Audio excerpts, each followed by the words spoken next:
The Lens with Nyari Mashayamombe, where we talk about issues that affect tertiary students, those from universities and colleges. In the past episodes, we spoke about student sexual exploitation and abuse in these tertiary institutions, where students address the issues and circumstances that affect them, that find themselves in positions of exploitation. This program is brought to us by Say What organization, supported by UNFPA, under the support also of Spotlight Initiative.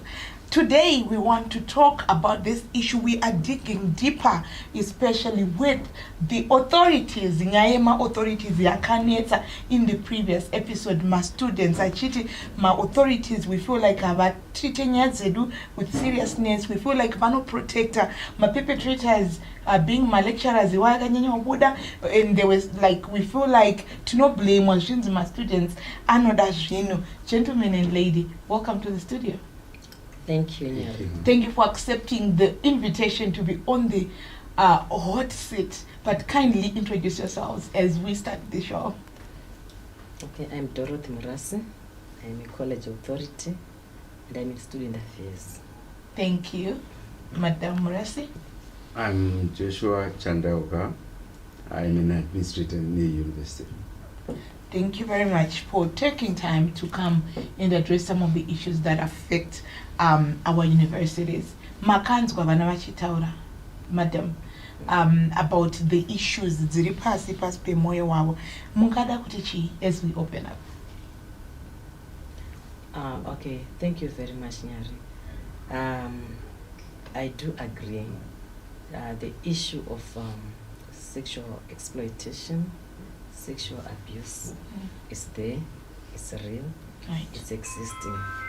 Yes, I agree with what the students are saying. Yeah, and yeah, these things they happen. But sometimes usually they happen. These are things that happen behind closed doors, and these are some things sometimes you get to hear from third parties. They happen for various reasons. Sometimes these things they happen because of lack of knowledge on the part of the student. Sometimes it's because of peer pressure, which makes someone vulnerable, especially with the first year students when they are coming. They are usually coming from high school, which in most cases is a closed community, and all of a sudden they are exposed in an environment where there is freedom in courts. Yes, and without proper guidance, the students are vulnerable and they are abused in the process. Yes. So it is amazing that you are accepting that this is happening, and it continues happening. And as you allude that it is happening in private and to first year students, and also the students in the previous not only first years, I mean majority, of course. Yes, it's good that we draw that line as well, that it's just not first year students, but they're the most vulnerable. And one of the students actually raised the fact that yes, it also happens a lot to my first years, but why? And then she raised that it's never spoken about orientation, because this is usually the place where you're receiving the very, as you rightfully say, they're coming from a closed system where they are treated as children. Now they are coming to adulthood, but we know as university authorities that these issues are happening. Why is there not that initiative, deliberate initiative? Any one of you can answer that question, to say what are the measures that maybe your universities are taking? Why do we keep having this issue unaddressed and perpetrators perpetrating this issue? Okay, maybe let me continue on that. I wouldn't say they are not addressed. I may not speak about other institutions, but what I know for real, those issues, they are addressed. Orientation usually it takes a whole week, and we don't say orientation ends with the end of the orientation week. it continues, because this is the transition period where a student is coming, and we need to work with the student, even until transition it comes in processes until the student graduates. Now, what happens during orientation? We have different departments coming in, support departments, academic departments, talking to students, right? Now, besides those institutional departments who are talking to students, we have external partners whom we work with, the likes of SAYWAT, National AIDS Council, the likes of ZNFPC, and other, organizations that come to talk to students, because we have peer educators. SAYWAT, they have their own peer educators, NAC, ZNFPC, FSN, various peer educators. They are talking to students. So do you want to chime in there? Yes, it's unfortunate if a university with its title can never skip sexual harassment and social issues to do with the exploitation in terms of sex. I doubt. If it is, it's unfortunate. But what she has outlined is generally what happens at every other university. And we have forums that we meet as universities. Not only that, universities are run on committees. And therefore, committee evaluations on the orientation are an ongoing exercise. Whatever happens must go under review, graduation and so forth. Goes to committees that meet and eventually report to the board. So I don't see how they can miss on sexual harassment and the societal hype on exploitation, marks for a thigh and all that. You can't as a university really ignore that. The other point is that we have empowerment programs. And I want this to be an issue which is very important, that you have to empower the students.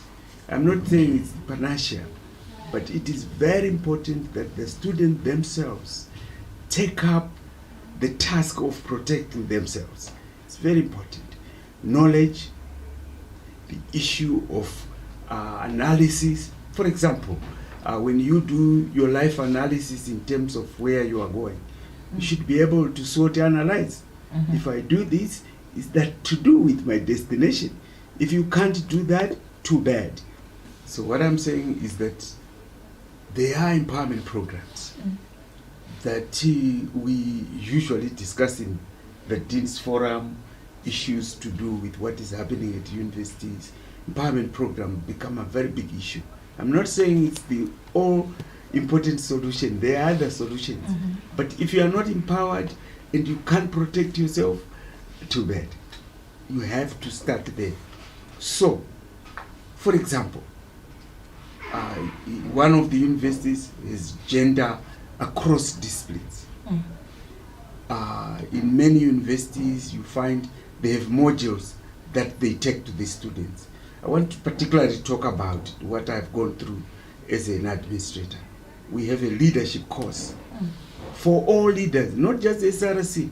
Leaders to us are the points. Christian Union, you talk of that's religion and ecumenical committee. We talk about class reps, because this is the nucleus of all the business at the university. They go through leadership course. You can't go to a meeting which has no agenda. You can't go to a meeting that has no resolutions. You can't go to a meeting where you don't probe.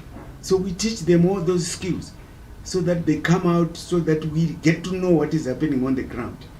Then there is, secondly, the issue in our case of communicating, issues of counseling. Yeah, when do you step down? When do you? So to us, all leaders go through a leadership course. Secondly, counseling. The third, health and lifestyles, including the web life for life, which is SAYWAT organized, the Mugota and other programs that come up as situations demand at the university.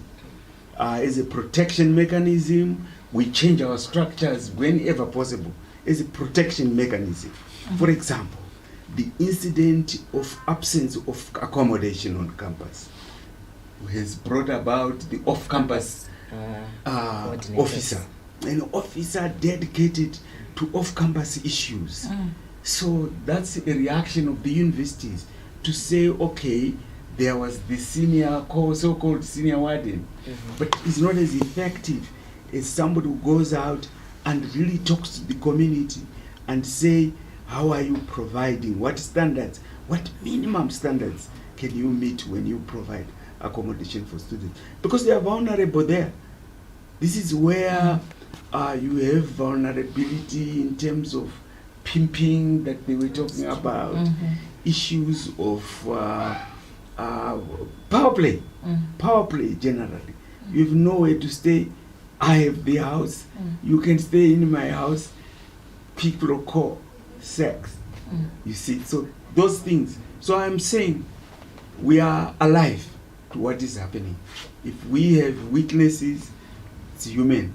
But otherwise, as committees, they meet and discuss this. Not only that, if you look at organizations, they have problems in terms of coming up with a policy in terms of these issues. And it cannot be cast in stone. I've read this organization, I've read it somewhere in the corner. And they have informal and formal. We also have that formal and informal resolution to these issues. But to say structurally, you have to go to this point, that point, welcome. But it is not a solution. Because if the point is the mistake, then there will be challenges. So for many of us, we say go wherever you feel comfortable. For example, in my case, in the 3 universities that I worked in, we would say the police officers come and say, I'm Constable Dinashe, I'm Constable Ruramai. The next day, they come with Sisi Ruramai, Vasina uniform, so that the students can see that in the police friendly unit, they have got somebody who can assist. So we encourage them even to go there. When they say, I'm not being protected on campus, they can go out. We can outsource. SASA project, issues of say what, issues of whoever, the priest, Vatete, parents, and so forth. We listen. If they phone and say, my mana or anzazi yangu nengi and so forth, you listen. And you don't, well, the issues of putting it down the carpet, fine, that's okay. But if you have empowered the student completely, then I don't see how they can be trembled upon if they really have the will to have the thing resolved. For example, the question of marks. If the marks don't match what you wrote, you appeal. In fact, all academic boards will look at every other failure. A worthwhile academic forum in a university does not skip anybody who failed. They look at it and say, is it true? Why is it that they have distinctions in other courses and yet a fail in this course? We will come back and continue these conversations. I have so many questions that I need to follow up on for both the lady and the gentleman. I think I'm seated next to a talker. I think I could let the gentleman speak the whole day. But I have follow-up questions for you, sir, and you raise very important issues, very ideal issues, how idealistically we must have the systems working and whatnot, but the point is it's not happening. So my questions when we come back from this break are, what is the practical things that we could have the tertiary institutions do, and also the issue of the fact that we have sent vanavedu kuchkoro. You cannot then talk about, in my opinion, vanase kuruna na tete, because these kids are in tertiary institutions, but we want to probe better and follow up on some of the of the things that have been brought to us. Do not go, stay with us.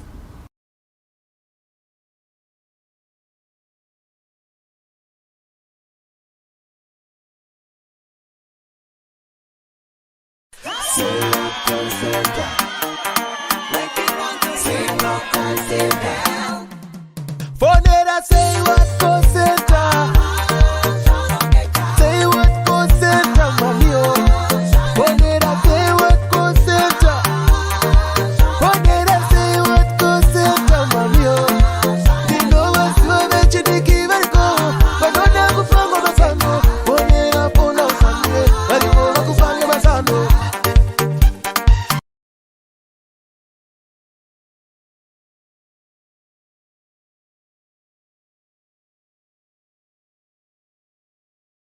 Welcome back to your favorite show, The Lens, where we talk about everything that affects our tertiary students, whether it's in universities or in colleges.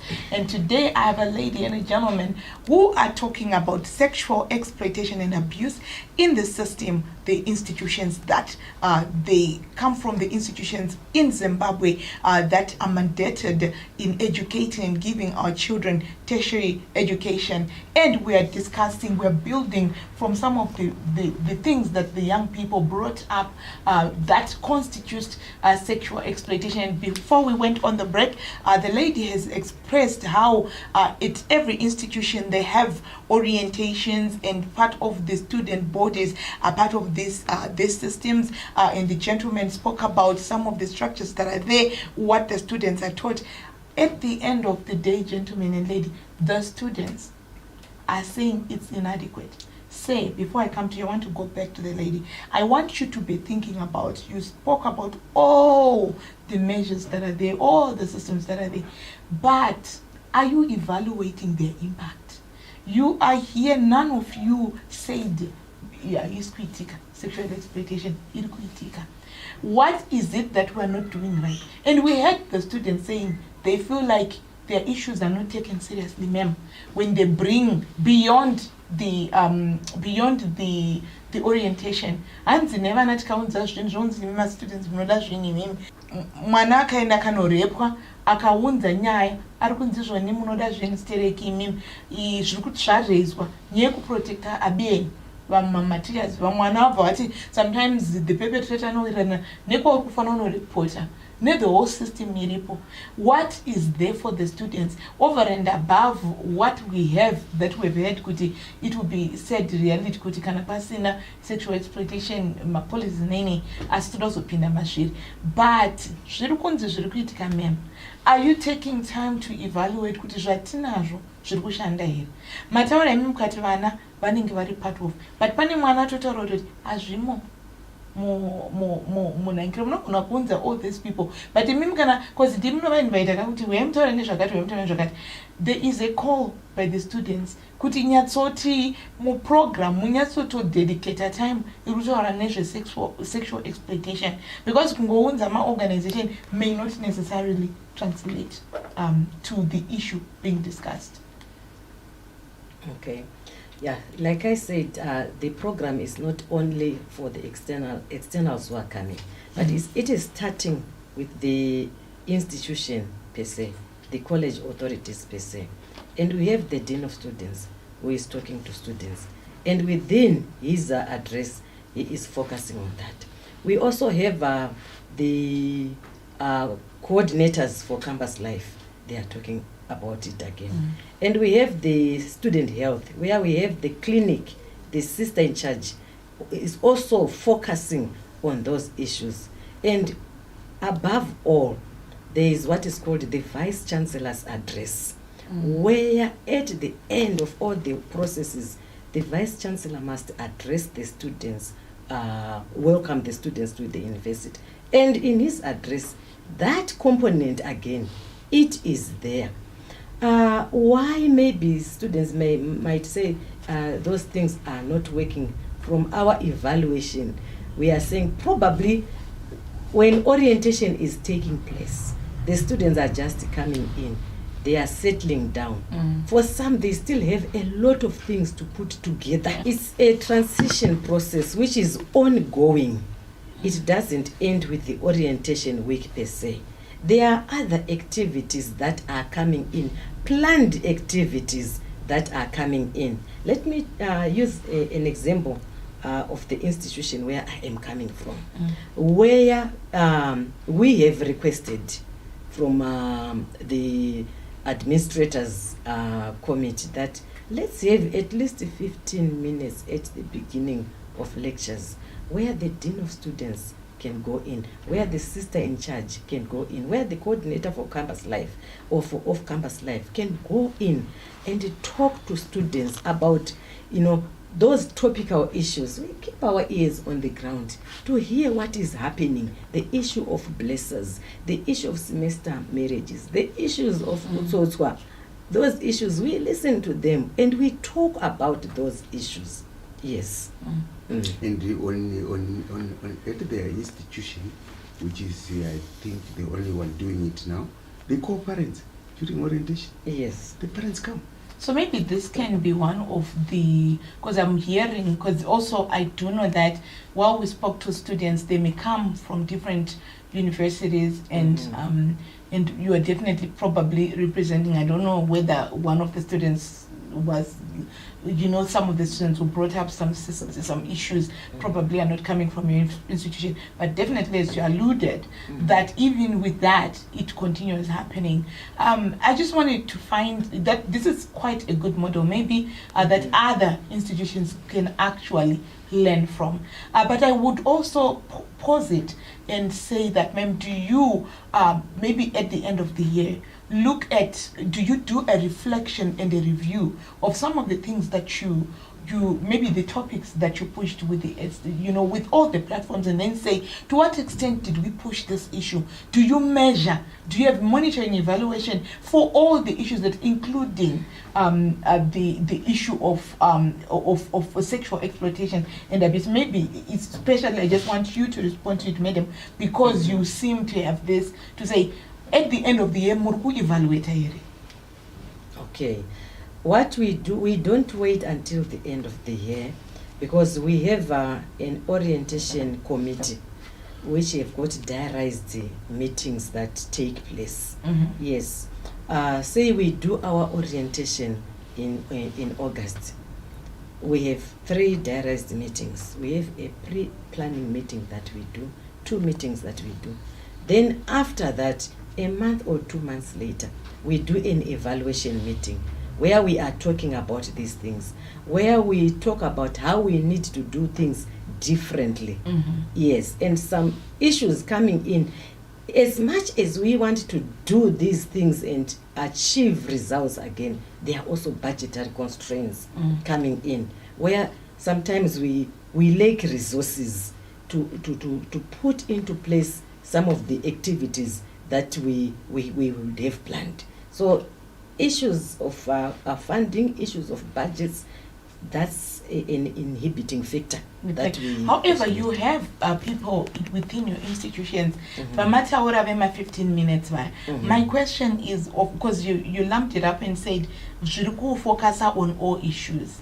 Second, my question really was to reflect on, to say, to what extent, how often are you putting, people to go my 15 minutes, because I want to use my resources that we have internally. Matter organizations, say whatever, and your own resources within the institutions. And also my volunteers. Yes, some of the young people that they work with. Vatori institution, vakato trainer, vatori my counselors.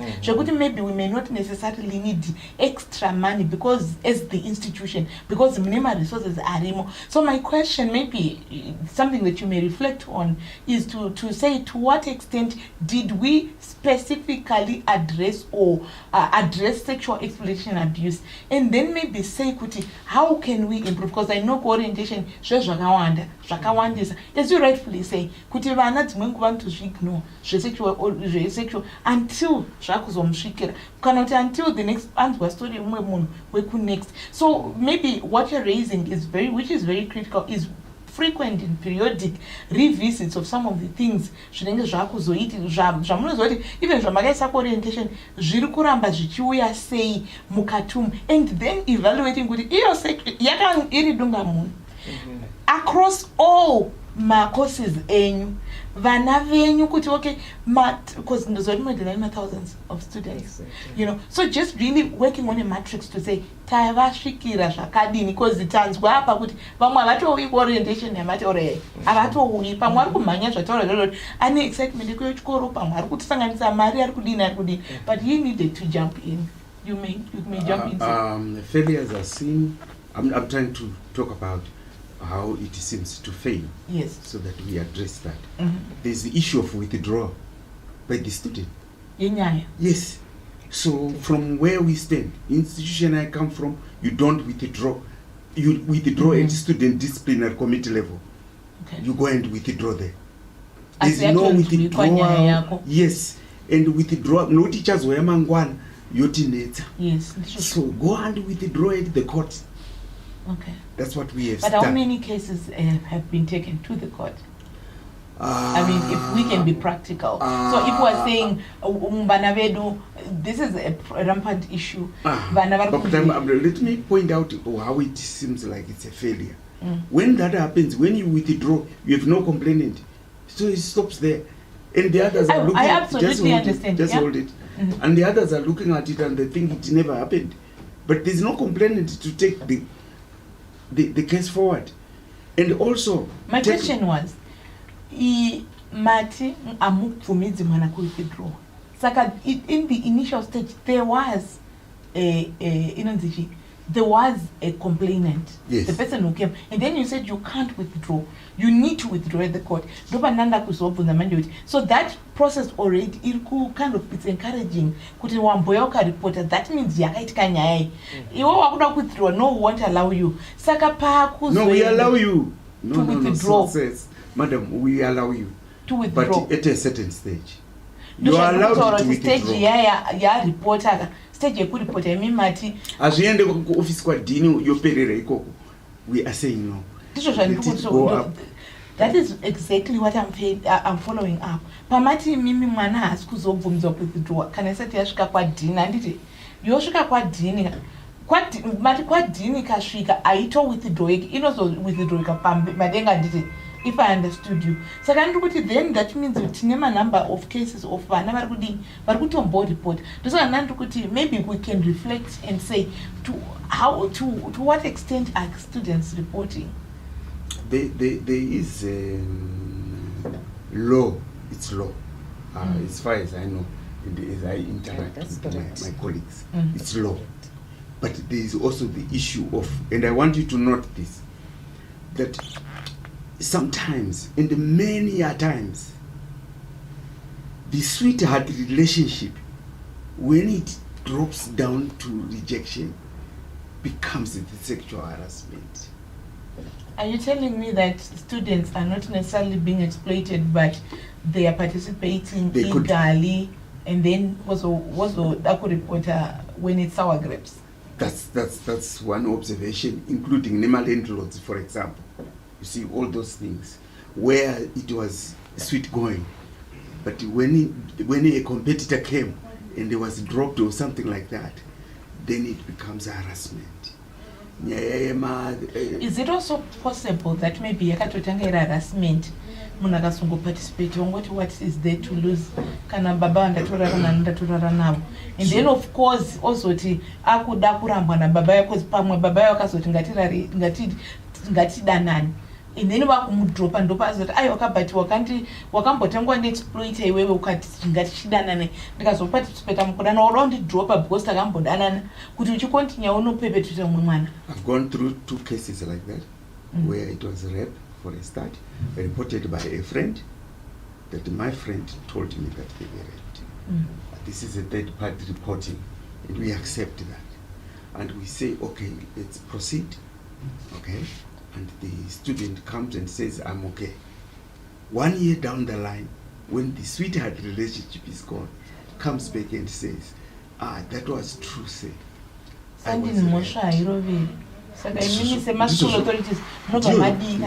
take it up, and to us, it becomes criminal. It goes to the police. Secondly, the university has its own processes, so it goes dual. Criminal to the police, to us in our processes. In the Kana ari lecturer, there is a code of conduct. I was going to come which and ask shoots about them that. out if it's proven. Yes. We are taking a quick break. When we come back, we really want to dig deeper in understanding some of the policies that are existing within the tertiary institutions, and just understand from the leaders, some of the leaders who are here, who may also just be representing a lot of the leaders out there in tertiary institutions, to say, what can we do further over and above what we are doing, since the existing structures and mechanisms are not working. Don't go away, stay with us.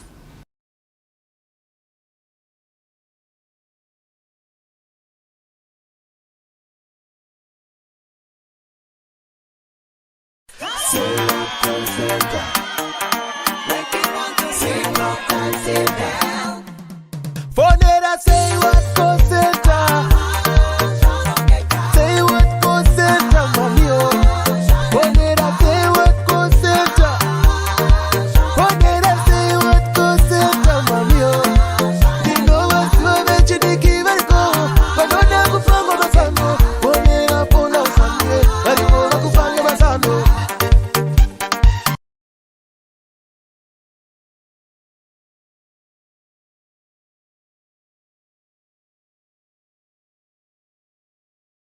Welcome back to your show, The Lens, where we're talking about sexual exploitation and abuse of tertiary institution students. That includes those in universities and colleges.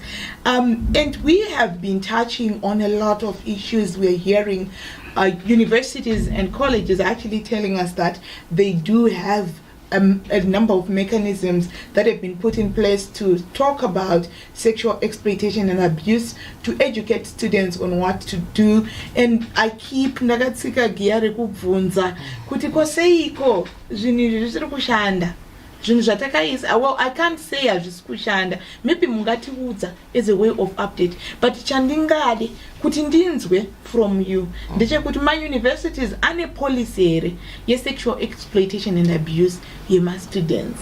And sometimes maybe tingade kunzwa kuti kuri newo here ma-students atingati ari wayward, amunofunga kuti ariwo sexually exploiting ma-lecturers or my university authorities. But most importantly, what can we do? This is what we need to do to talk about as the segment as we wrap up the show. Twitter say vana vedu mabvuma kuti vari kuabuse nini.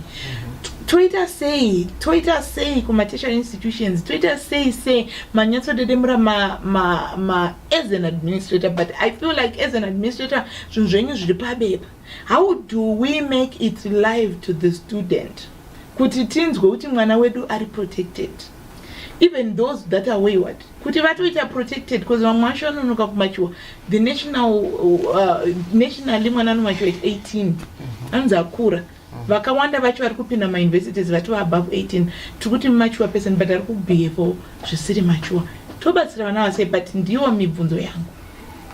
Okay, thank you very much, Yari. Yes, when it comes to policies are there, and policies, we have a policy, and then we have a student handbook, where an extract of the policy has been put in the student handbook and is there on the website for the students to read. Probably we need now to keep on publicizing it. You know, as each group comes, let's talk about it.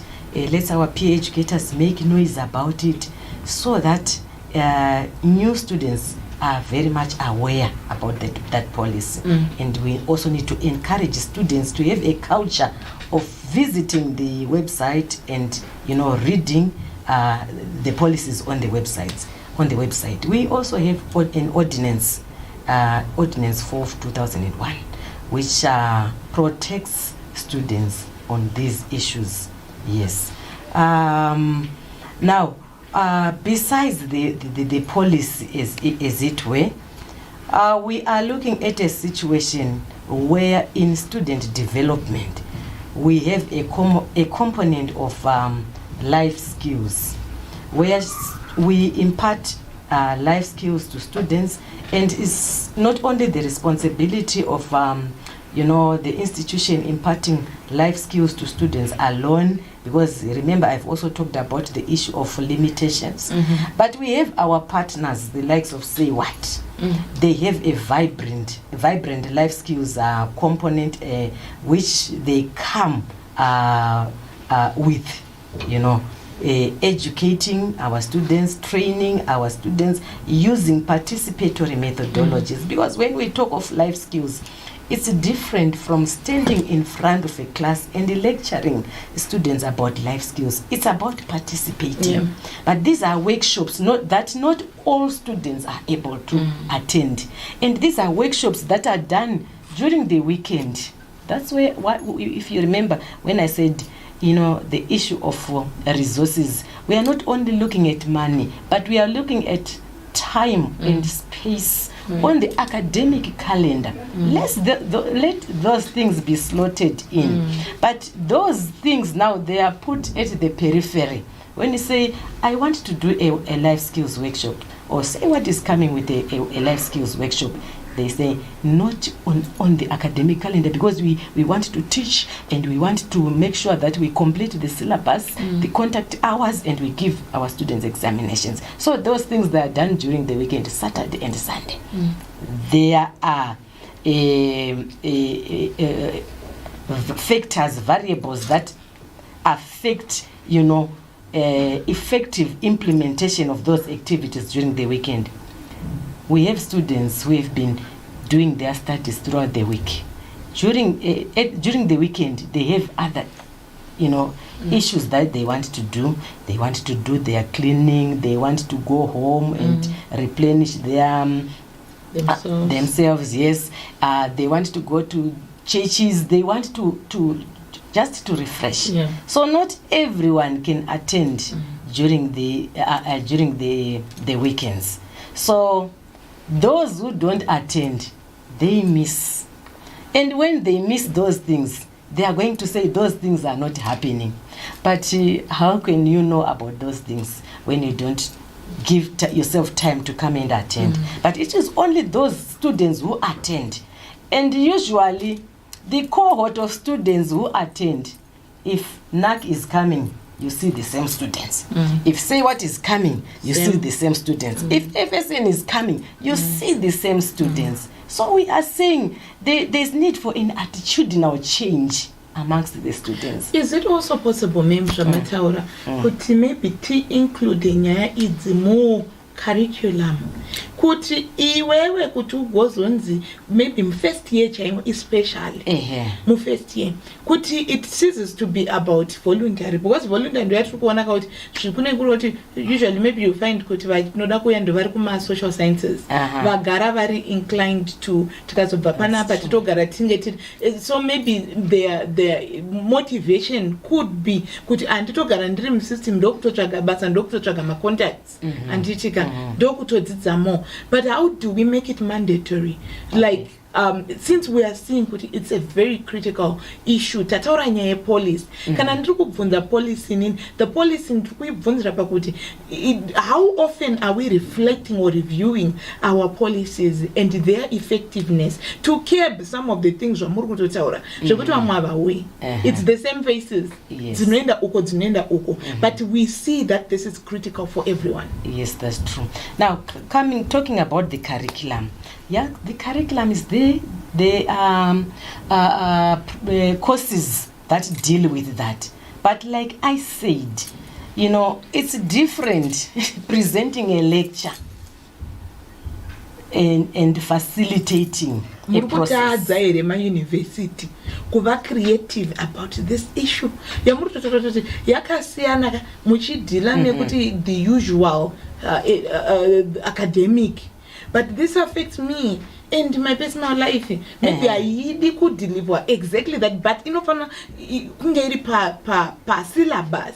Though maybe you're trying to, maybe a person maybe it's a high time you probably incorporate in the syllabus vana say what ava kwete kuti yoitwa Saturday and Sunday patime yaunoda but ngazvichitoitwa imomo then nemapartners are strategically positioned so that every child maybe just 2 or 3 hours of the semester yekunzi unonzi iwewe uchatomakwa kuti waattenda here but yuchideliverwa manje nema-externals so much so that kana pane ma-perpetrators are part of these then the students are able to he wants to come in. All right. I'm working on a project with UNESCO. Okay. And I think they will come to say what, but there is move to have what they call comprehensive sexuality education. I think it might come, but that is in the making. Yeah. So that it cuts across the disciplines. Yeah. But then UNESCO is almost like when I say what my UN agencies are. Yes. You know, gonongo document rutongo chetiwa ruto gather dust. That's true. That is true. That's why they are trying to bring in, because you got Senate to introduce the curriculum. Yeah. You see, it's not as automatic. Yeah, the processes have to start somewhere. Yes, that's what I mean. So that's the baseline survey that should yield the statistics that should say, therefore, there is a need. Okay. That's what they are working on for now. All right. Nyari, our curriculum is examination oriented. Until, starting from ministerial level, until there is just a thorough curriculum review where we are saying we want an outcome-based curriculum. It's called, what is it? What chair? Simche. Yes, Simche. Ndo kwa munonochinja macurriculums anditi kana kuda ku adjust or whatever. No, it's really autonomous at university. Okay. Yes, but yes. It is not like politics where you simply say it has to be negotiated. Like I said, if statistics point to the need, then you can persuade as many people. Amune adequate statistics journal who exploit what schools. I'm sorry, they aren't there. Wow, this is an opportunity then. But for say what and other colleagues who work. Do they have statistics? No, I'm saying it's an opportunity. It's not for say what, by the way. It's to collaborate with the universities. In my opinion. Yes. Yeah. Yes, that's why UNESCO is also collaborating with the, and that's why I said to them, why don't we go to say what? Because they may have statistics. Yeah, but the statistics on the ground, I don't know what she has, but those that are very straightforward and strictly true, there is action, swift. I wanted to say, yes, when students come and say these things are happening, there is no response. We are saying let's constantly be giving students information. Let's not relax saying we've done that during orientation and we relax. Our duty is to continuously be giving information, continuously providing education together with the student representative council. And let's not all forgot that the sexual harassment and exploitation is not only ending within the campus environment. Our students are going for attachment, and there they are going to also be exploitation. Exploited. Yes. Now that's where the issue of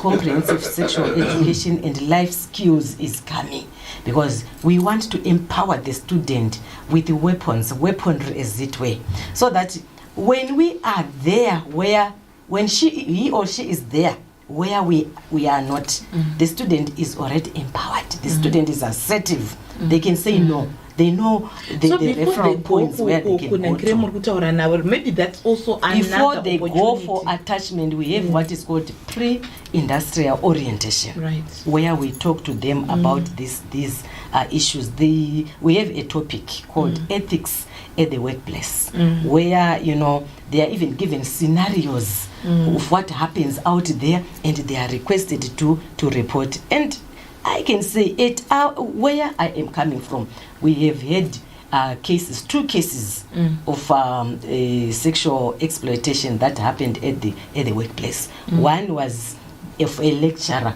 who followed the student there, because the student was empowered. what she did, the lecturer wanted to supervise the student in a hotel. Then the student excused herself and she went and talked to her supervisor. This is the scenario, you know. At the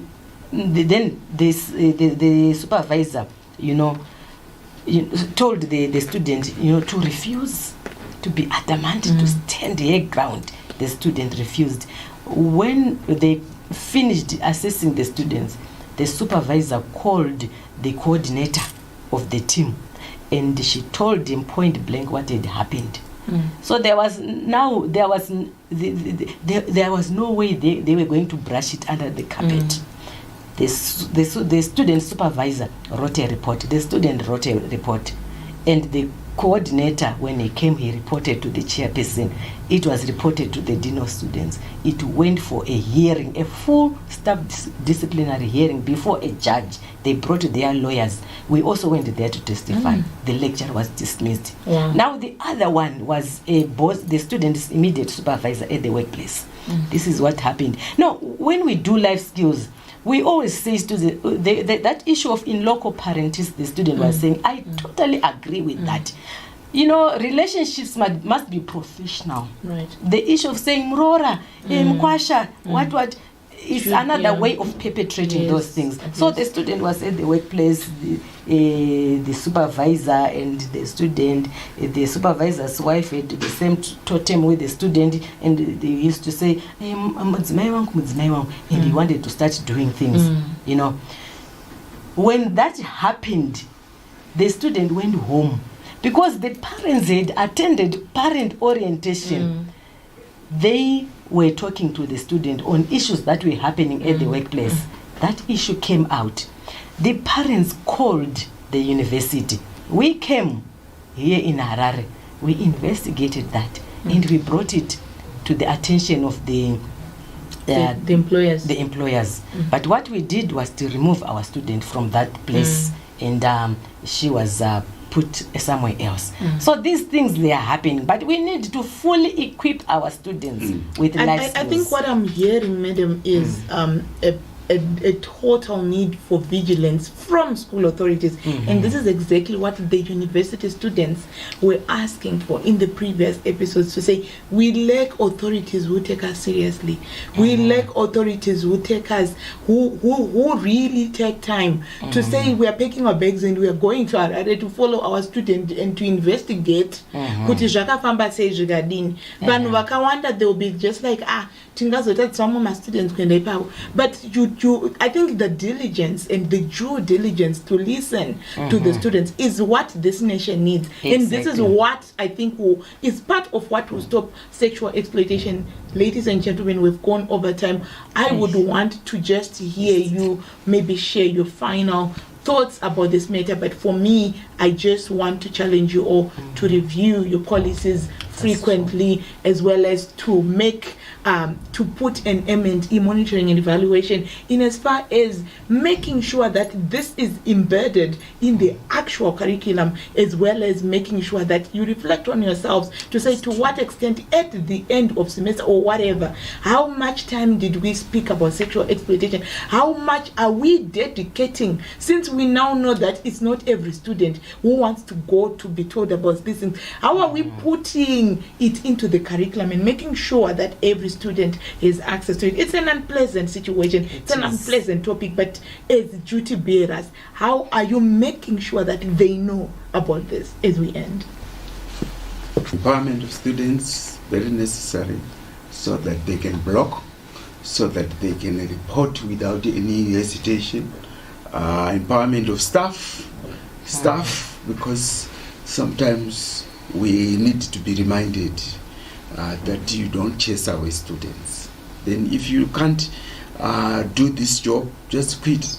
Absolutely. Yeah. And so empowerment for the student, empowerment for staff, and then the whole issue of becoming a national crisis is because the students are vulnerable. If you came to my office, you would understand what I'm talking about. Parent who is earning 15 must pay university, and they have no hostels, they have nowhere to stay. That is becoming So vulnerable. that is a very big issue as far as I'm concerned. There is a national need to look at the plight of the student, be it at secondary or university level. I think the students have Are been very vulnerable, affected. especially affected. especially tertiary, because Especially they are leaving tertiary. home. Yes. Not only that, everybody does not have the sympathy they have for a student in primary or high school. They never went to considered, university. Making decisions. How do you talk about an orphan in a university? Yeah. The national look at the vulnerability of students. Thank you very much. Yeah. But I didn't hear your commitment as a university to your policies, review of policies, monitoring yourselves. Policies are not enough. It has been translated into statutory. In other words, a policy is take it or leave it. But when it comes to statutory, then it means it is a law. I don't understand. Policies, The laws in Zimbabwe are there that talk about sexual exploitation and abuse. Okay. We've got the Domestic Violence Act. The Constitution itself is very comprehensive about that. What we're discussing now is the university practicalizing or implementing the acts that are existing as well as the Constitution. So this is where we are talking the implementation part, where the university itself need to be committed. A food for thought, madam, as we look. Okay. Another thing that we need to do is to continually listen to our students, to reflect on the way that we are doing our things. It's important when we do our programming to include the student voice inside, because the student knows where it itches most. Right. Yes, and when they come up with ideas and we put them in programming, they are likely to take up those ideas and own them. Now, if they are not included in the programming, then they are not interested. Absolutely. They don't come. Absolutely. And they would say nothing has been done. Yeah. Wow, what a way to end the show. The inclusion of students, making it their own programs, owning them.